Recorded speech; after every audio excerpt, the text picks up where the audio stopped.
जब जम्मू कश्मीर और हरियाणा की में चुनावों की तारीखों का ऐलान हो रहा था, उस वक्त बीजेपी को डर सता रहा था झारखंड और महाराष्ट्र को लेकर कि वहां चुनावों की तारीखों का ऐलान होना नहीं चाहिए, क्योंकि हालत तो वैसे ही खस्ता है।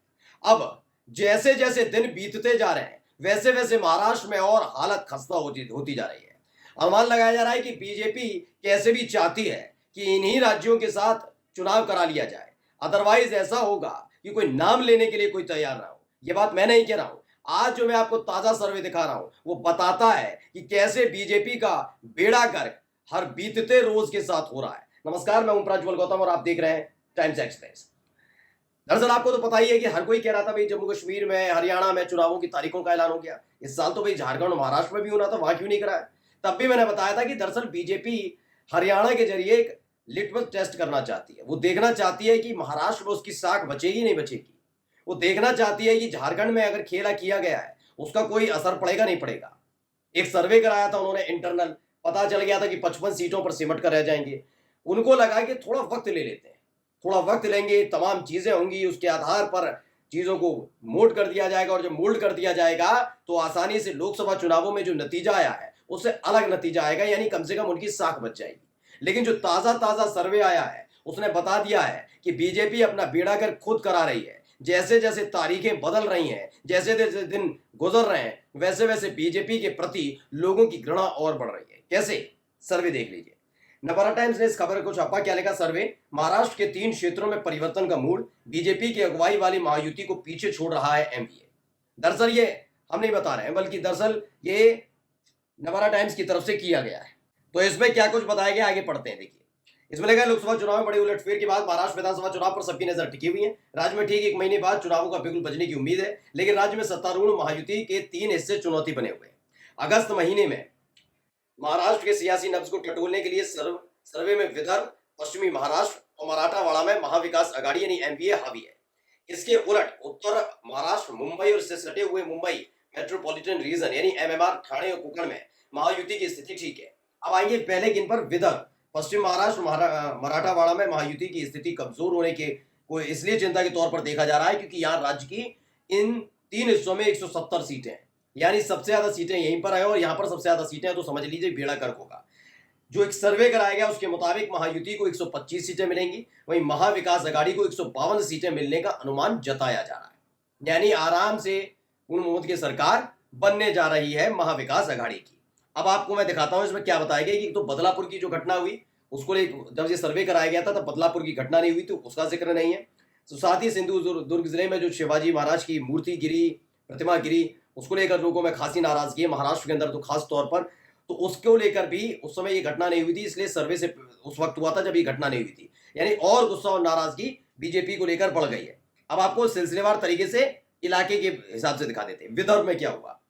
विदर्भ में उल्टा हुआ चित्र। मुंबई समेत महाराष्ट्र के 35 जिलों का सर्वे करने वाली महाराष्ट्र के वरिष्ठ सेफोलॉजिस्ट दयानंद नेने कहते हैं कि पिछले 10 सालों में बीजेपी ने विदर्भ में बहुत अच्छा काम किया था, लेकिन अब यहाँ पर कांग्रेस की लहर दिख रही है। सोयाबीन और कपास की खेती करने वाले किसान सरकार से नाराज हैं। उनका कहना है कि उन्हें फसल का नुकसान होने पर सरकार से मुआवजा नहीं मिला। जब सरकार ने मुआवजा दिया भी तो उसमें बहुत देरी हुई। लोकसभा चुनावों में बीजेपी अगुवाई वाली महायुति को विदर्भ में धक्का लगा था। इन्हें कहते हैं हालात अभी भी वैसे ही बने हुए हैं, मतलब जस के तस है। विदर्भ में विधानसभा की 62 सीटें हैं, सोचिए 62। इसमें 2019 में 29 सीटें बीजेपी ने जीती थी, 2014 में 44 सीटें जीती थी। तब बीजेपी ने महाराष्ट्र में अपने सर्वोच्च स्कोर 122 पर पहुंची थी 2014 में। धीरे धीरे घट रहा है और अब हालत क्या हो गई है आप खुद देखिए।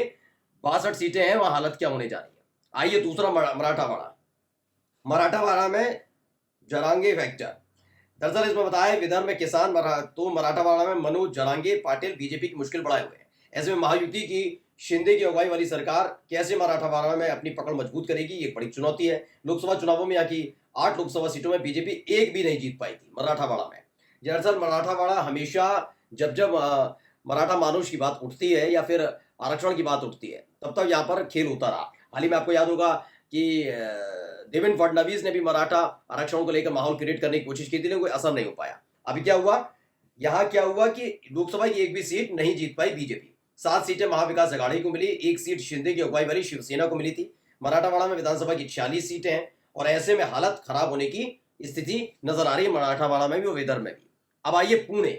सिर्फ पुणे से कैसे बनेगी बात। पश्चिम महाराष्ट्र में विधानसभा की 70 सीटें हैं, बीजेपी पुणे में मजबूत है, लेकिन इसके बाद बारामती, सतारा और सोलापुर तक वह लगातार कमजोर है। ऐसे में बीजेपी की पुणे में मौजूदगी से कैसे बात बनेगी, ये बड़ा सवाल है।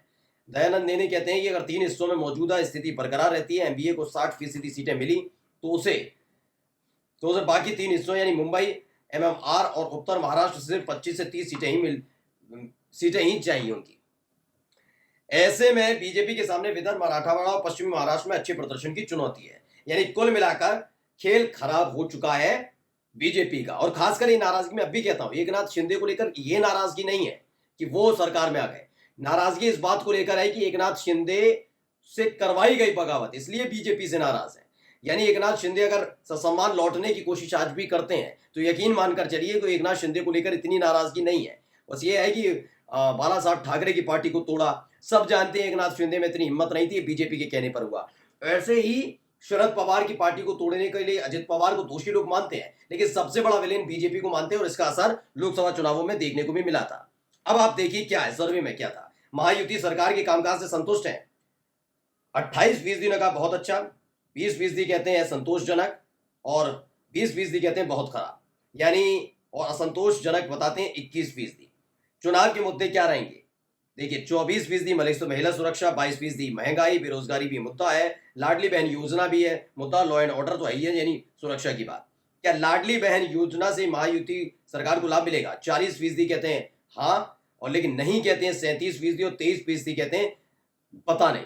यानी पूरी तरीके से भारतीय जनता पार्टी ने जो हाथ पैर मारने की कोशिश की ठीक लोकसभा चुनाव के वक्त, कि कम से कम महाराष्ट्र में जो बेड़ा गर्क होने जा रहा है, जो आकलन निकल कर आ रहा था, वो बचता हुआ नजर आए, इसके लिए उन्होंने जो लाडली बहन योजना किया, तमाम चीजें की, कोई काम नहीं कर पाया। और माना जा रहा है कि इस बार भी यही हालात है। मैंने आपको दिखाया ना कि 152 सीटों के साथ अब भी महाविकास आघाड़ी आसानी से सरकार बनाती हुई नजर आ रही है, यानी 288 सीटें हैं।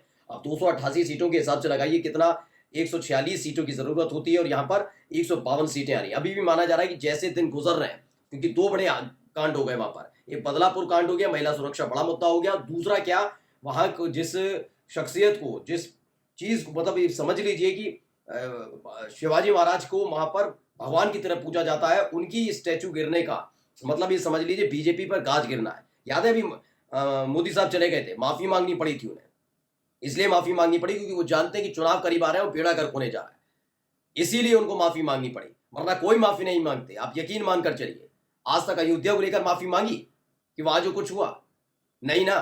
क्यों? क्योंकि जब तक चुनाव नहीं होते तब तक वे माफी नहीं मांगते। ये तभी माफी मांगेंगे जब वहां पर चुनाव हो रहे हो। तो एक हथकंडा चला गया, लेकिन जनता अब समझ गई है, महाराष्ट्र की जनता अब समझ गई है कि गुमराह करने वाली सारी स्थिति है।